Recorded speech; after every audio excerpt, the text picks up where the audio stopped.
আজকের গল্পের নাম ফেলুদা সিরিজের ঘুরঘুটিয়া ঘটনা চতুর্থ পর্ব। আমি আর ফেলুদা গাড়িতে উঠে বসলাম। গাড়ি চলা শুরু করলো।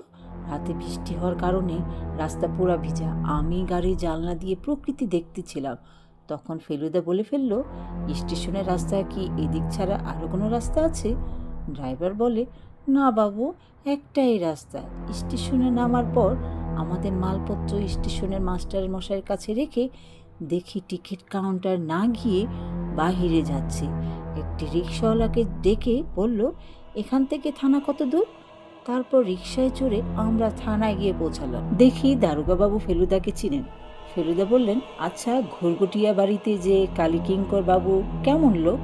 তখন দারোগাবাবু বলে, তিনি তো খুব ভালো মানুষ। আর তার ছেলে বিশ্বনাথ কি এখানে থাকে? দারোগাবাবু বলেন, না, তিনি তো কলকাতায় থাকে। ফেলুদা তখন বলল, আপনি আমার সাথে একটু ঘুরঘুটিয়ায় যাবেন?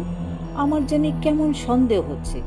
ফেলুদা বিড়বিড় করে বলে, সিন্ধুকের ডাক, রাজেন বাজারে যাওয়া, নেপকিনের গন্ধ, খাওয়ায় দেরিতে আসা, সব মিলে গেছে। মাঝে মধ্যে ভুলে যায় ফেলুদা ছাড়া যে আরও কারো মাথায় বুদ্ধি আছে, তা ভুলেই যাই আমি। মজুমদার বাসায় পৌঁছে দেখি একটা কালো রঙের গাড়ি দাঁড়িয়ে আছে। এইটা যে বিশ্বনাথ বাবুর গাড়ি নিঃসন্দেহে বলা যায়।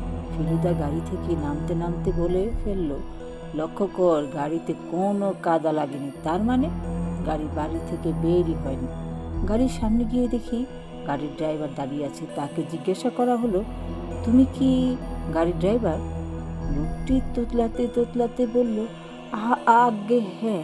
ফেলুদা বলল, বিশ্বনাথবাবু বাড়িতে আছে?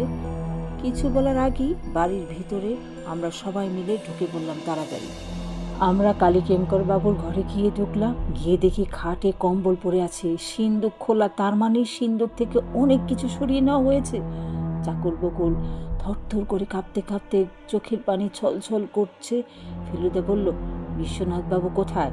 বকুল বলল, পিছনের দরজা দিয়ে পালিয়েছে তাড়াতাড়ি। দারোগাবাবু পিছনের দরজা গিয়ে খোঁজা শুরু করতে লাগলো। আর ফেলুদা বকুলকে ধরে জিজ্ঞাসা করতে লাগলো, কালীকিঙ্কর বাবু কোথায়?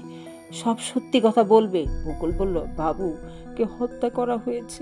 ফেলুদা জিজ্ঞেস করলো, কবে? বকুল বলে, ছোটবাবু যেদিন এসেছিল সেদিন বড়বাবুর সাথে কথা কাটাকাটি করে সিন্ধুকের নাম্বার জিজ্ঞেস করলো। তখন বড়বাবু বলে, পাখি বলতে পারে, আমি বলবো না।